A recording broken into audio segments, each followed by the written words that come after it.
Good evening everyone, কেমন আছো তোমরা সবাই? আমরা খুব ভালো আছি, আশা করছি তোমরাও খুব ভালো আছো।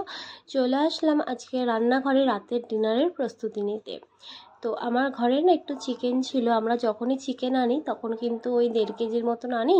ওই আমাদের সলিড পিস খেতে একদম ভালো লাগে না, তাই আগে হাড়ের পিসটা মানে যত হাড়ের পিসগুলো আছে সেগুলো রান্না করে রাখি নেই, আর যে সলিড পিসগুলো আছে সেগুলো রেখে দিই।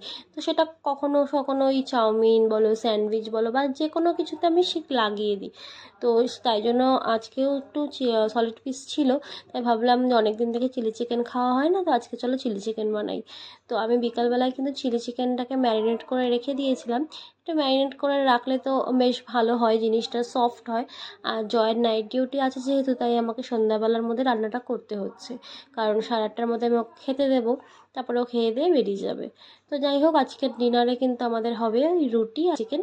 তো চিকেনের পকোড়াগুলো তো আমি আগে ভেজে নিয়েছি, দেখতেই পারছো। তারপরে ওই তেলের মধ্যেই একটুখানি রসুন কুচি দিয়ে দিয়েছি, তার মধ্যে দিয়ে দিয়েছি ওই স্কোয়ার শেপে কাটা ক্যাপসিকাম আর পেঁয়াজ, আর তার মধ্যে একটুখানি আদা রসুন বাটা দিয়ে ভালো করে একটু হালকা করে এগুলোকে ভেজে নেব।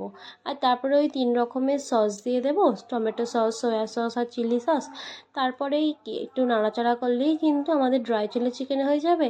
আর তারপরে একটু গ্রেভি করতে চাইলে গ্রেভি। তবে জানো তো, আমার না ড্রাই চিলি চিকেন খেতেও বেশ ভালো লাগে। আর আমার না সবসময় এরকম একটুখানি চিকেন রেখে দিই, কারণ চিকেনের পরে যে কোনো আইটেম খাওয়ার জন্য না আবার একটুখানি চিকেন সলিড পিস এখানে দেয় না সহজে। আমাদের ওখানে তো সলিড পিস বললেই দিয়ে দেয় আলাদা করে, কিন্তু এখানে নিলে সব রকম মিলিয়ে নিতে হয়। এই জন্য আমি একটু বেশি করে আনাই আর সলিড পিসটা আলাদা রেখে দিই। তো এখানে দেখো আমার কিন্তু হয়ে গেছে গ্রেভি বানানো, ওপর দিয়ে একটু সাদা তিল ছড়িয়ে দিলাম। তো ব্যাস, আমার ডিনার কিন্তু রেডি। তো চলো তাড়াতাড়ি করে সার্ভ করে দিই। আর আজকে আমার ডিনারে ছিল এই যে চিলি চিকেন, স্যালাড আর রুটি। আমি জয়কে খেতে দিয়ে দিয়েছি, কারণ ও আবার ডিউটি যাবে যেহেতু, তার জন্য তাড়াতাড়ি খেয়ে নিচ্ছে। আর তারপরে আমি পরে খাবো, আগে রিহুকে খাইয়ে নিই। কেমন হয়েছে? ভালো হয়েছে। ভালো হয়েছে।